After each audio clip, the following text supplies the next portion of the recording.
As there's been a lot of feedback about the draft constitution, let's consider the facts to ascertain its merits. First, a mixed-member proportional representation system to a single ballot is more democratic. The reason is because the system places considerable importance on minority constituency representation. On the other hand, a party list system has representatives that are elected by a process based on the sum of a number calculated from the quota of overall representatives of each political party. So if the number of elected constituency representatives of any party is lower than the quota, more party list representatives can be added up to the quota for the party.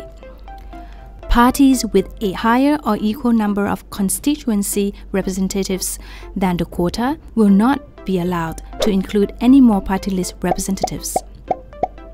But this also means that parties which receive the majority of votes can legislate without adequate checks and balances.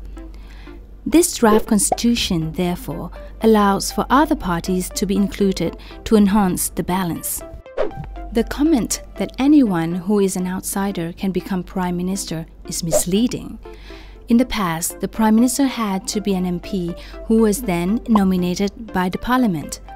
This new draft constitution requires that there must be a maximum of 3 nominated representatives from each party to let the public know beforehand who the Prime Minister could be if the party wins the election. People will be aware in advance and have the right to vote more carefully. In the past, senators who were in charge of scrutinizing laws were appointed through the election system. This meant that senators were from the same political parties as the MPs, implying fewer checks and balances. On the other hand, the new constitution allocates power to people by allowing citizens to apply for senator positions. This is a way to prevent nepotism in the form of parents, children, and spouses of politicians, and who have been politically active in the past 10 years to become senators. Also, people can apply to become senators without professional restrictions.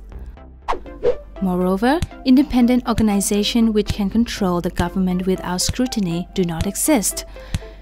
The Constitutional Court does not have the power to instruct the government to do anything.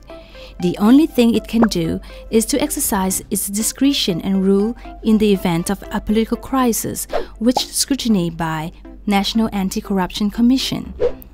The reason for this is that during political deadlocks, for example, the Prime Minister can be dismissed, leaving the caretaker Prime Minister without administrative authority. This prevents the government from tackling urgent issues. Therefore, during a crisis, the Constitutional Court may have the authority to appoint a body to approve a state budget or to make an executive decision on behalf of the Prime Minister. This is to maintain stability in national administration.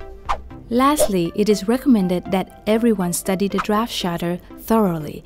Whether the draft charter would pass the referendum, it depends on all citizens. So please do vote in the referendum.